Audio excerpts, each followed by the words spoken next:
আসসালামু আলাইকুম প্রিয় চাকরি প্রত্যাশী বন্ধুরা, দেখতে পাচ্ছেন জেলা প্রশাসকের কার্যালয় নীলফামারীতে 28 জানুয়ারি 2025 তারিখে একটি নিয়োগ সার্কুলার প্রকাশিত করেছে। দেখতে পাচ্ছেন এই সার্কুলারে 3টি পদে অনেকগুলো লোক নিয়োগ করা হবে।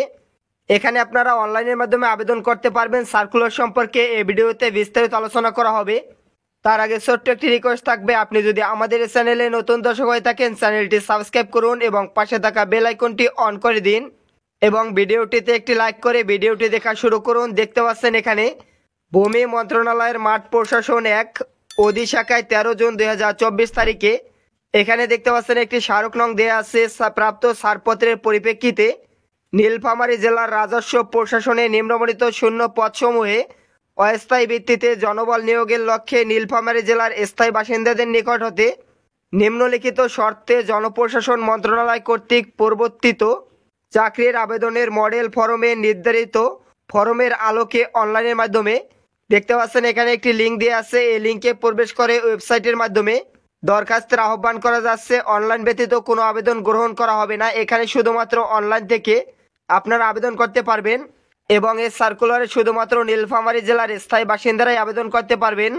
দেখতে পাচ্ছেন এখানে কর্মী একে নিয়োগ করা হবে, অফিস সহায়ক পদে লোক নিয়োগ করা হবে। দেখতে পাচ্ছেন এখানে 42 জন, বেতন প্রদান করা হবে 8,250 টাকা থেকে 20,010 টাকা। আবেদন করার জন্য কোনো শিক্ষিত শিক্ষাবর্ষে ন্যূনতম দ্বিতীয় বিভাগ বা সমমানের সিজিপিএ সহ মাধ্যমিক স্কুল সার্টিফিকেট বা সমমানের পরীক্ষায় উত্তীর্ণ হয়ে থাকলে আবেদন করা যাবে। দেখতে পাচ্ছেন ক্রমিক 2 নিয়োগ করা হবে, নিরাপত্তা প্রহরী এ পদে 3 জন লোক নিয়োগ করা হবে। বেতন প্রদান করা হবে 8,250 টাকা থেকে 20,010 টাকা পর্যন্ত। আবেদন করার জন্য কোনো শিক্ষিত শিক্ষাবর্ষে ন্যূনতম দ্বিতীয় বিভাগ বা সমমানের সিজিপিএ সহ মাধ্যমিক স্কুল সার্টিফিকেট বা সমমানের পরীক্ষায় উত্তীর্ণ হয়ে থাকলে আবেদন করা যাবে। দেখতে পাচ্ছেন ক্রমিক 3 নিয়োগ করা হবে, পরিচ্ছন্নতা কর্মী এ পদে 1 জন লোক নিয়োগ করা হবে। এ পদে বেতন প্রদান করা হবে 8,250 টাকা থেকে 20,010 টাকা পর্যন্ত। আবেদন করার জন্য কোনো শিক্ষিত শিক্ষাবর্ষে ন্যূনতম দ্বিতীয় বিভাগ বা সমমানের সিজিপিএ সহ জুনিয়র স্কুল সার্টিফিকেট বা সমমানের পরীক্ষায় উত্তীর্ণ হয়ে থাকলে আবেদন করা যাবে। এই সার্কুলারে আপনারা যারা আমার মাধ্যমে বাসায় বসে আবেদন করে নিতে চান, স্ক্রিনে দেওয়া হোয়াটসঅ্যাপ নাম্বারে আমার সাথে যোগাযোগ করে আবেদন করে নিতে পারবেন। দেখতে পাচ্ছেন এখানে প্রার্থীকে বাংলাদেশি নাগরিক এবং নীলফামারী জেলার স্থায়ী বাসিন্দা হতে হবে। অর্থাৎ এই বিজ্ঞপ্তিতে নীলফামারী জেলা ব্যতীত অন্য কোনো জেলার প্রার্থীরা আবেদন করতে পারবেন না।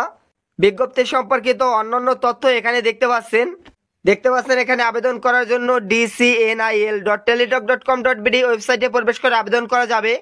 আবেদন শুরু হবে 5/2/2025 তারিখ সকাল 10টা থেকে, যা চলমান থাকবে 4/3/2025 তারিখ বিকাল 5টা পর্যন্ত। এই সময়সীমার ভিতরে অনলাইনের মাধ্যমে আবেদন করা যাবে।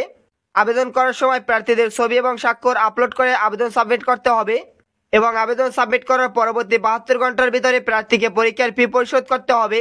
দেখতে পাচ্ছেন এখানে পরীক্ষার ফি বাবদ 50 টাকা এবং টেলিটক সার্ভিস চার্জ 6 টাকা, মোট 56 টাকা পরিশোধ করে আবেদন করা যাবে। পরীক্ষার ফি পরিশোধ করার সময় টেলিটক প্রিপেড মোবাইল নম্বর থেকে পরীক্ষার ফি পরিশোধ কিভাবে করবেন এই সংক্রান্ত বিষয় এখানে রয়েছে। এই নিয়ম অনুসরণ করে পরীক্ষার ফি পরিশোধ করতে পারবেন।